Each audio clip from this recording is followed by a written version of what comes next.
Vitamin A की कमी होती है। विटामिन ए की कमी से एनिमल हीट के अंदर भी लेट आता है, डिले। पशुओं को सूखा चारा और हरा चारा कितनी मात्रा में डालना चाहिए। और साथियों नमस्कार, आज हमारा विशेष टॉपिक रहेगा कि पशुओं को सूखा चारा कितनी मात्रा में डालना चाहिए और हरा चारा कितनी मात्रा में डालना चाहिए। तो इसके लिए हमारे डॉक्टर साहब ओमकार जी है, बड़ा उनका 35 से 40 साल का अनुभव है।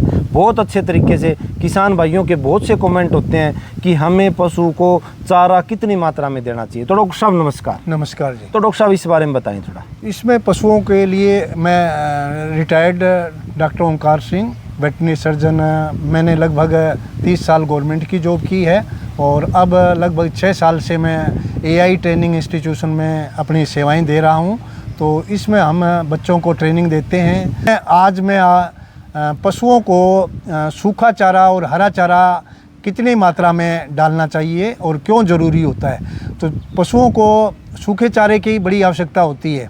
सूखे चारे में ड्राई मैटर होता है, तो उसमें हम उसके वज़न के हिसाब से उसको पशुओं को खिलाते हैं।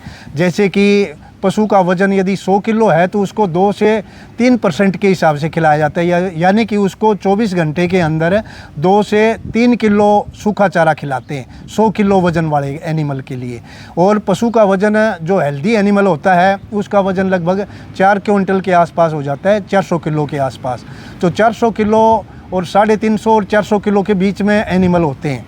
तो इसमें जो एनिमल को हम सूखा चारा खिलाते हैं तो सूखे चारे के अंदर 2 से 3% के हिसाब से खिलाते हैं। जिसका वज़न 3 क्विंटल है उसको 6 से 9 किलो 24 घंटे के अंदर ज़रूरी होता है सूखा चारा। और जिसके अंदर वज़न 400 किलो वज़न है उसको 8 से और 8 से 12 किलो ज़रूरी होता है। तो ये 24 घंटे के अंदर ज़रूरी होता है उसको खिलाने के लिए। लेकिन ड्राई मैटर उसके हरे चारे के अंदर भी ड्राई मैटर होता है, तो अलग अलग चारे के अंदर अलग अलग उसकी मात्रा होती है। और उसमें हरे चारे के अंदर भी पशु के लिए बड़ा ज़रूरी होता है। जो दूध देने वाला पशु होता है उसको लगभग 20 किलो हरा चारा डेली का ज़रूरी होता है 24 घंटे के अंदर।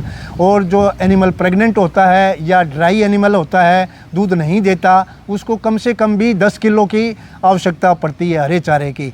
हरे चारे के अंदर विटामिन ए होता है, उसके अंदर बीटा कैरोटीन होता है और विटामिन ए भी एनिमल के लिए बड़ा ज़रूरी होता है। तो विटामिन ए यदि पशु को मिल जाता है तो एक तो रतौंधी रोग होता है इसमें कि रात के टाइम में नाइट ब्लाइंडनेस रोग, वो रात के टाइम में उसको दिखता नहीं है। विटामिन ए मिलने से ये भी नहीं होगा रोग।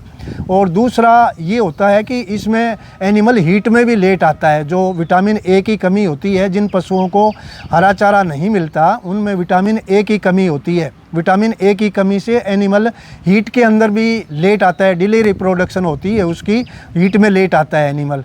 तो वो भी नहीं तो फिर आर्टिफिशियल उसको देना पड़ता है। तो यदि हरा चारा नहीं मिलेगा एनिमल को तो वो उसको हीट में नहीं आएगा। हीट में नहीं आएगा तो वो लंबे टाइम तक दूध नहीं दे पाएगा और काफ बच्चा नहीं दे पाएगा। ये बड़ी समस्या रहती है। और जो विटामिन होते हैं वो तो उसके पेट के अंदर बन जाते हैं, लेकिन विटामिन ए के लिए हरा चारा बड़ा ज़रूरी होता है एनिमल के लिए और वो उसको देते रहना चाहिए। तो उसमें दूध वाले एनिमल को लगभग 20 किलो की आवश्यकता होती है एक दिन के अंदर 24 घंटे के अंदर। और वो हम यदि उसको नहीं देंगे तो वो उसकी दूध की मात्रा उसकी कम हो जाएगी और एनिमल के विटामिन की कमी हो जाएगी। तो उसमें पशु में काफ़ी कमज़ोरी और सारी चीज़ें बार बार रिपीट होना, एनिमल का हीट में ना आना और लंबे टाइम तक दूध ना देना, ये फार्मर के लिए बड़ा नुकसान का सौदा हो जाएगा और फार्मर को बड़ा नुकसान होगा। जो कि उसको वो लेके तो ये आया है कि डेयरी के लिए मैं अच्छी कमाई करूंगा, लेकिन उसका ये घाटे का सौदा हो जाता है। तो डॉक्टर साहब जैसे मान लो एरा की बात बताई, सबसे बढ़िया एरा कौन सा होता है पशु के लिए, किसान को कौन सा एरा लगाना चाहिए? हाँ जी, हरा चारा हम संतुलित चारा आता है। हरे चारे के अंदर संतुलित होता है। संतुलित का मतलब होता है कि दलहनी चारा और गैर दलहनी चारा। दलहनी चारे के अंदर अलग अलग मौसम के अंदर अलग अलग चारे आते हैं। जैसे कि दलहनी चारे के अंदर सर्दी के टाइम में आता है बरसीन रिज का आता है। तो ये तो सर्दी के टाइम में आता है।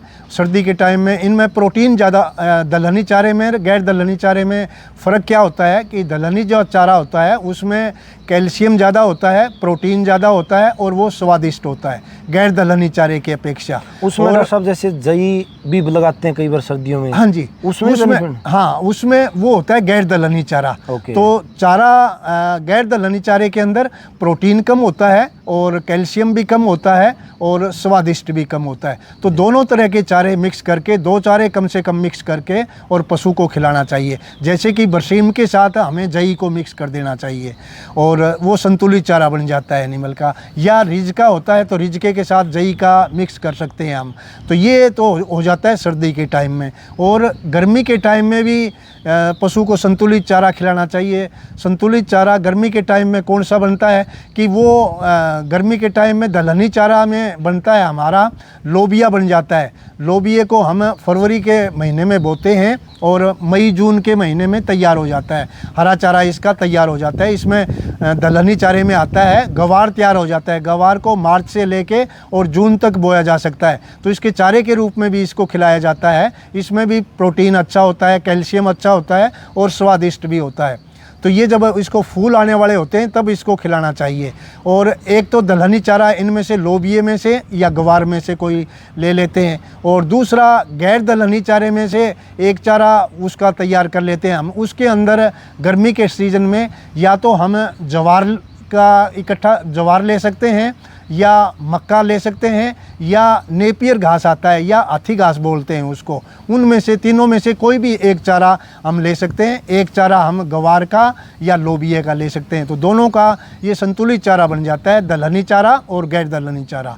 तो ये जो संतुलित चारा देंगे हम तो पशु की दूध की प्रोडक्शन अच्छी होगी, दूध अच्छी मात्रा में देगा और उसकी शरीर की ग्रोथ भी अच्छी होगी। तो डॉक्टर साहब ने बहुत अच्छी जानकारी दी है पशुओं को कितनी मात्रा में हम चारा डालेंगे, क्योंकि आज हम पशुओं को वैसे ही ठाण भरे रखते हैं, लेकिन वो ना भर के हमें प्रॉपर तरीके से अगर उस पशु को डालेंगे तो उस पशु की विटामिन ए की पूर्ति पूरी होगी। तो साथियों, ये पूरी जानकारी, इसी तरह की जानकारी हमारे डॉक्टर साहब अनुभवी डॉक्टर हैं, वो यही जानकारी देते हैं। गायनी के स्पेशलिस्ट डॉक्टर अलग हैं, न्यूट्रिशन के अलग हैं, मेडिसिन के अलग हैं। वो सारा प्रॉपर तरीके से ये जो हमारी 90 दिन की ट्रेनिंग है, जो कि department of animal husbandry government of India से अप्रूव्ड है, जो ट्रेनिंग लेकर पूरे इंडिया में कहीं भी आप एआई वर्कर के तौर पर अपना स्वयं रोजगार कर सकते हैं, अन्यथा गवर्नमेंट वैकेंसी का भी फ़ायदा उठा सकते हैं। साथियों, कोई और भी आपको अगर जानकारी लेनी है तो आप नीचे कमेंट में ज़रूर हमें बताएं, ताकि हम अगली वीडियो उसी बारे में हम आपको बना सकें। तो साथियों, वीडियो कैसे लगी लाइक व सब्सक्राइब ज़रूर करें। इसके एडमिशन के लिए हमारा हरियाणा, हिसार और बठिंडा पंजाब में है। तो साथियों, नमस्कार, धन्यवाद, सत श्री अकाल।